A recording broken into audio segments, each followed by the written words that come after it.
સમાચારમાં આગળ વાત કરીએ વિસનગરની તો 10 દિવસ અગાઉ વિસનગર કડા રોડ ઉપર પાટીદાર યુવાનો અને ઠાકોર સમાજના યુવાનો વચ્ચે ઘર્ષણ થયું હતું। એ ઝઘડાએ ઉગ્ર સ્વરૂપ ધારણ કરી લીધું હતું, જેનાથી પાટીદાર યુવાનો અને ઠાકોર સમાજના યુવાને ઈજાઓ થઈ હતી, જેમાં ગુજરાત ક્ષત્રિય ઠાકોર સેનાની ઓફિસમાં પણ તોડફોડ થઈ હતી। આ ઘર્ષણ આગળ ના વધે અને શહેરમાં શાંતિ જળવાય એ હેતુથી વિસનગરમાં પાટીદાર સમાજના આગેવાનો અને ઠાકોર સમાજના આગેવાનો સાથે બેસીને સુખદ સમાધાન કરવામાં આવ્યું હતું। આ સમાધાનની પહેલ એસકે યુનિવર્સિટીના ચેરમેન પ્રકાશ પટેલ, રાજુ પટેલ, નીરવ પટેલ અને કરણ પટેલ દ્વારા કરવામાં આવી હતી। ત્યારે ઠાકોર સમાજમાંથી લાલજી ઠાકોર, ક્ષત્રિય ઠાકોર સેનાના શહેરના પ્રમુખ મગનજી ઠાકોર, કાનાજી ઠાકોર, મફાજી ઠાકોર ઉપસ્થિત રહ્યા હતા। ત્યારે ઠાકોર વગેરે આગેવાનોની સાક્ષીએ આજ રોજ ઝઘડાનો અંત લાવી સુખદ સમાધાન કરવામાં આવ્યું હતું।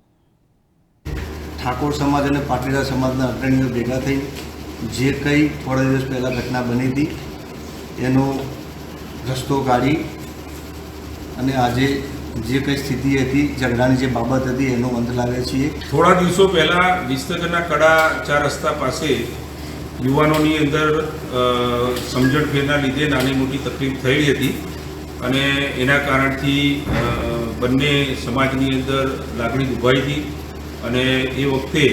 ઠાકોર સેનાના અમારા અગ્રણી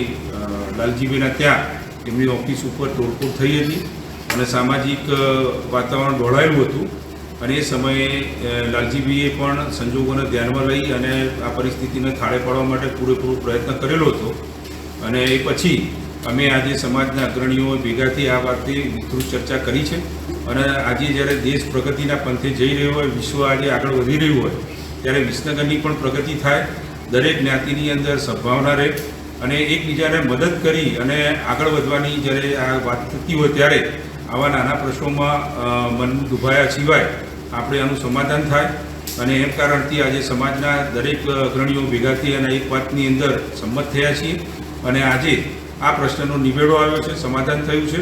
અને જે પણ ભૂતકાળમાં કાર્યવાહી થઈ છે એ તમામ કાર્યવાહી બંધ કરી અને આવનારા દિવસોની અંદર બંને સમાજના યુવાનો એ એકબીજા સાથે ભાઈચારો રાખે, એકબીજાને મદદરૂપ થાય અને ભવિષ્યમાં વિસનગરની પ્રગતિમાં બંને સમાજના અગ્રણીઓ ભેગા થઈ અને સૌંદર્ય અને એકબીજા પ્રત્યેની પ્રેમ ભાવના રાખી આગળ વધવાની વાત આજે સંમતિપૂર્વક થઈ છે અને આજે આ વાતનો સુખદ નિવેડો આવેલો છે। એ બદલ આજે ગણપતિ દાદાના ગણેશ ચતુર્થીના દિવસે અમે